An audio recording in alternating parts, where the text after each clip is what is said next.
Mission terminated. Cut all channels. No survivors. Command Center prepared death notifications. Just as the technician removed his headset, a voice crackled through the dead radio. "This is Ghost 7. I have the target. Hold your position."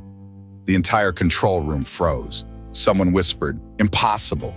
Ghost 7 went missing 2 years ago." Real name, Elise Marorrow. 36 years old, European, long black hair tied low, lean build, eyes cold as sniper glass. Former member of stealth unit Ghost Unit, erased from records after the betrayal operation in 2022. Nobody knew where she went. Nobody spoke her name. In the new mission, reconnaissance team was ambushed in South Zera Valley. Complete signal loss. UAVs shot down. No survivors except enemies with signal-jamming weapons. Command assumed mission was dead. Recommended withdrawal. Prepared casualty lists. Elise had been their best long-range operator. She could hit targets at impossible distances, impossible conditions. But one classified mission went wrong. Politics, blame, cover-ups. Her teammates knew the truth, but orders were orders. Her name disappeared overnight. Officially terminated, they said. No pension, no recognition, no contact. She vanished into the mountains carrying only her rifle and betrayal's weight. Command thought they'd seen the last of her. They were wrong. While bureaucrats played politics with lives, Elise never stopped watching their backs. Abandoned radio frequencies, forgotten emergency channels. She monitored them all. When the new team entered hostile territory, she was already there, invisible, waiting. She saw the ambush coming hours before, watched enemy forces surround the valley, counted their weapons, mapped their positions, but she wasn't supposed to exist anymore. No authorization, no backup, no official support, just her conscience and her rifle. The team below had no idea they were walking into a trap. Young soldiers who'd never heard her name, who didn't know someone was watching over them. Command lost contact at 14:30 hours. Emergency protocols activated. Search and rescue, impossible. "Write the letters," the commanding officer said. "We lost them all." But from her ridge position, Elise could see everything: the enemy, the trapped soldiers, the impossible shot that could change everything. She keyed the old emergency frequency, the one they'd forgotten to deactivate. Time to remind them. Some ghosts never truly die. The radio crackled with static. Then her voice, steady and professional. "This is Ghost 7. I see 7 friendlies pinned down, multiple hostiles advancing, requesting permission to engage." Silence on the other end, because Ghost 7 wasn't supposed to exist. Comment, "I've been there," if you've seen good people erase without trace. A young technician reopened one locked frequency, just to test it. A weak signal emerged. "This is Ghost 7. Eyes on target. 600 meters. Hold your fire." Everyone thought equipment was malfunctioning. But the next transmission included precise coordinates, matching the enemy-occupied zone. An older officer jumped up. "Ghost 7, that's Elise, the one who took down 2 targets in darkness without any UAV recording it." But Elise's file was marked MIA since 2022, no official recognition. The young commanding officer's voice strained. "If that's her, then she's saving the entire squad." Radio crackled again. "Multiple hostiles. Rooftop sniper. West building. I have visual."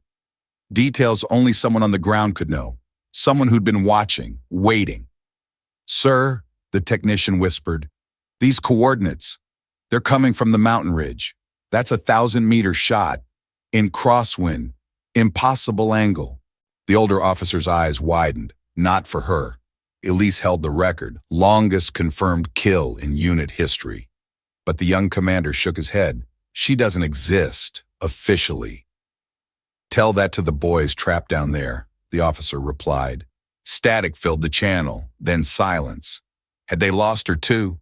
The technician adjusted frequencies desperately. Nothing. Then, through white noise, a calm voice. "Target acquired. Wind speed 12 knots. Elevation compensated." "Who is she talking to?" someone asked. "Herself," the older officer said quietly. She always did that, talked through the shot, steadied her nerves. The young commander grabbed the radio. Ghost 7, this is command. Identify yourself. What's your status? Long pause. Then, command doesn't know me anymore, but I know them, and I know my job. The words hit like a slap. Everyone in the room felt it. They'd abandoned her, erased her, pretended she never existed, but she was still out there, still protecting them. The technician's voice cracked. Ma'am, Ghost 7, the team below. They're surrounded. No way out. I see them, came the reply. 7 soldiers, pinned behind stone wall. Enemy advancing from 3 sides. Can you help them? A pause that felt like forever. Then, I never stopped helping them. Radio went quiet again. On screens, satellite imagery showed the valley. Heat signatures of trapped soldiers. Enemy forces closing in. And there on the ridge, barely visible, a single figure. She's been there the whole time, someone whispered. Watching over them, another added. Even after what we did to her. The young commander's hands shook as he keyed the radio. Ghost 7, Elise, we're sorry, we should have... Don't, her voice cut through. Apologies later, lives first. Professional, focused, forgiving, just like she'd always been. The older officer pulled up her old files on his secure terminal. Photos of a younger Elise in full combat gear, commendations, mission reports, all marked classified terminated. Look at this, he said, his voice breaking. Operation Desert Storm. She saved 12 men. Operation Night Falcon. She eliminated an entire enemy cell single-handedly. The room fell silent as they read, and we just threw her away. Because one mission went wrong, one politician needed a scapegoat. The commander closed his eyes. What have we done? Comment. I understand if you've been forgotten, but still tried to do right.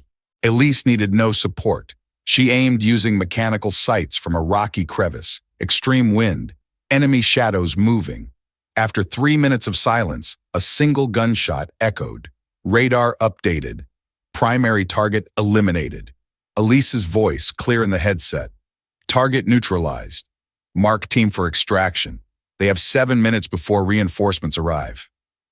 The entire control center was stunned. On screen, the shooting position matched the cliff face that only one person had ever been trained to climb. Ghost 7. A technician broke down crying. She's still alive. She's still protecting the team, even though nobody acknowledges her. The reconnaissance team survived, all extracted safely. But the story was just beginning. How did she know, the young commander asked, the reinforcement timing, the exact enemy positions? The older officer pulled up classified files. Because she wrote the tactical manual for this region 2 years ago before they erased her. What? Operation Black Mountain.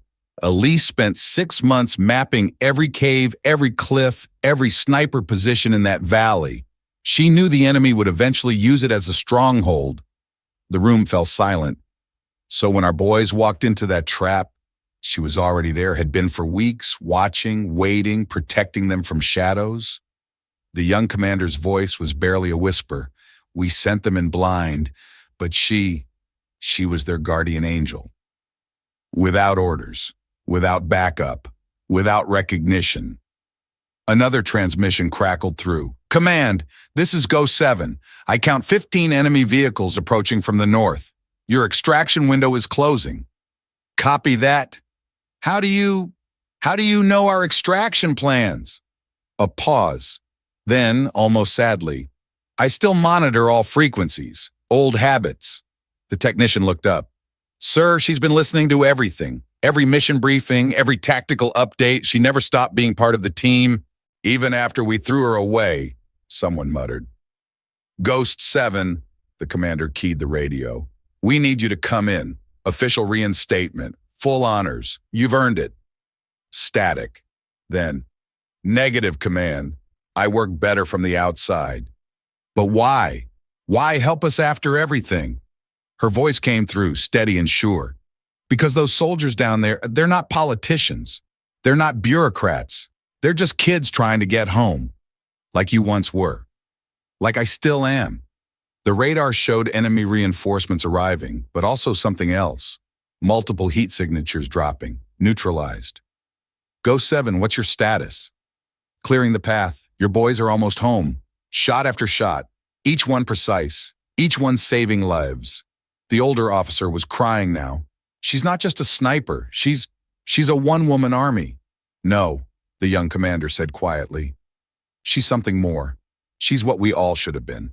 The radio crackled one last time. Extraction complete. All souls accounted for. Ghost 7 going dark. Wait, the commander called. Elise, don't go. But the frequency was already dead. On screen, the heat signature on the ridge was gone, like she'd never been there at all, except for the 7 soldiers walking toward the extraction point. Alive, safe, home, because someone they'd forgotten had never forgotten them. The technician whispered, "Did we just witness a miracle?" "No," the older officer replied. "We witnessed what loyalty looks like, what honor looks like, what we threw away, and what chose to save us anyway." The young commander stared at the empty screen. How many times has she done this? How many lives has she saved from the shadows? "We'll never know," the older officer said. "That's the point. She doesn't do it for recognition. She does it because it's right." In the extraction zone, the 7 soldiers looked back at the mountain ridge. They couldn't see her, but they felt her presence. "Who was that?" one of them asked. "Ghost 7, their sergeant replied. "Our guardian angel.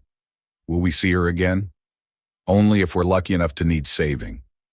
Comment: I owe them, if you've seen someone save others in silence. Elise didn't appear when the team returned. She sent only one message through the old system. "Don't try to find me. I only show up when needed." 1 week later, at the memorial wall, someone noticed new words carved. Ghost 7, still watching, still alive. The young commanding officer approached the stone wall, placing a bullet with an engraving. "She saved us all, but took no credit." From that day forward, whenever strange signals appeared during difficult missions, everyone would fall silent, waiting for those words. "This is Ghost 7. I'm here." The 7 soldiers she'd saved started asking questions. Who was Ghost 7? Why did she help them? They found fragments, pieces of truth, old-timers who remembered her, training records that hadn't been fully erased, stories passed down in whispers. "She was the best of us," one veteran said, "before politics destroyed her. She could have been bitter, could have walked away forever, but she chose to stay, to watch over us, even after we betrayed her." The young soldiers felt something they'd never experienced before: genuine respect, not for rank, not for medals, but for character. They started a tradition. Before every mission, they'd key the emergency frequency. "Ghost 7, this is Alpha Team, heading out." Sometimes silence, sometimes a brief reply. "Stay safe out there." Just knowing she was listening made them braver, made them better soldiers, made them better men. The commanding officer tried to track her down, officially reinstate her, give her the recognition she deserved. But Elise had become something more than a soldier. She'd become a legend, a guardian angel for those who needed one most, the forgotten who chose not to forget, the betrayed who chose to forgive, the erased who chose to remain. In the end, they realized something profound. The greatest heroes aren't the ones with medals on their chests. They're the ones who fight in silence, who save lives without taking credit, who love without expecting love in return. Every night when the radio crackled with static, someone would whisper, "Thank you, Ghost 7, wherever you are." And somewhere in the mountains, a figure would smile. Because some duties never end, some loyalties never die, some ghosts are very much alive. Years passed. New soldiers came and went, but the legend of Ghost 7 lived on. In the darkest moments, when all seemed lost, that voice would appear. "This is Ghost 7, I'm here." And suddenly, the impossible became possible. The lost were found, the forgotten were remembered, the heroes who needed no recognition became the most recognized of all. Comment, "I will live with honor," if you believe being absent doesn't mean giving up. Elise didn't need titles, didn't need to be called back, didn't need ribbons on her uniform. She simply appeared at exactly the right moment and vanished, leaving hope behind. In a world full of noise, the quietest person became the one who held the line between life and death for the entire team. Live with honor, because sometimes the forgotten ones are the ones who never forget you. The greatest strength isn't in being seen, it's in seeing others when they need you most. The greatest courage isn't in seeking recognition, it's in doing what's right when nobody's watching. The greatest love isn't in being loved back, it's in loving anyway. Elise Marorrow became Ghost 7, not because she was erased from the records, but because she chose to become something more than records could contain. A guardian, a protector, a silent promise that somewhere, someone is always watching over us. Someone who believes we're worth saving. Even when we don't believe it ourselves, be someone's Ghost 7. The world needs more invisible heroes, more silent guardians, more people who choose honor over recognition, choose service over self, choose love over bitterness. Because in the end, the ghosts who matter most are the ones who refuse to disappear.